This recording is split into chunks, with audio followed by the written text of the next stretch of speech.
Hello! Welcome to my mini vlog! Pagod ka na ba at sawa ka na sa pagtatrabaho? Oo, mag-outing ka naman dito lang sa Morong, Bataan. So, samahan niyo ako. Dito kasi ay may magandang lugar sa Morong kaming na-discover.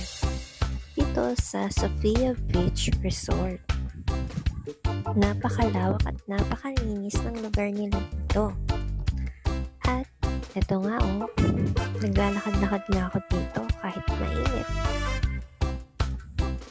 Diba? Napakaganda. Lagi bang nalalowbat ang cellphone mo? Ayan bawat cottage meron silang saksakan dito. Para naman hindi ka malowbat at kung gusto mong mag-videoke, pwede. At kung may mga concern ka pa, magsabi ka lang sa caretaker. At meron din dito magagandang tambayan. Ito ang isa sa pinakamaganda kong nakita. Ito na tambayan. Yung hagdan na yon ay patungo yun dun sa 6 feet na swimming pool. At kung ayaw mo namang maligo sa dagat, pwede ka naman mag-swimming sa swimming pool.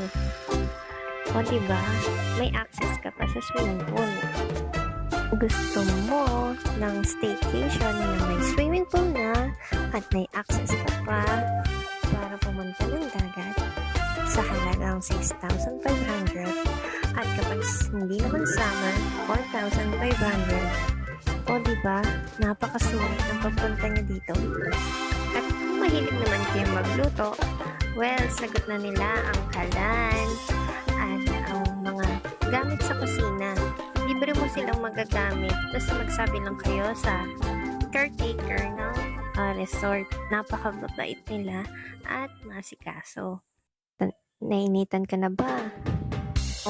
Pumasok ka na sa kwarto mo kasi naka-aircon ka na at may malinis ka pang toilet bowl at may shower na. At namumblema ka ba sa dami ninyo mag-outing? Ayan package na. May double deck ka na, may isa ka pang higaan. So, may extra din silang kutsyon na pinapahiram. At free yun. Yan, may enjoy nyo na ang summer. Kaya ano pa ba hinihintay nyo? Punta na rin kayo.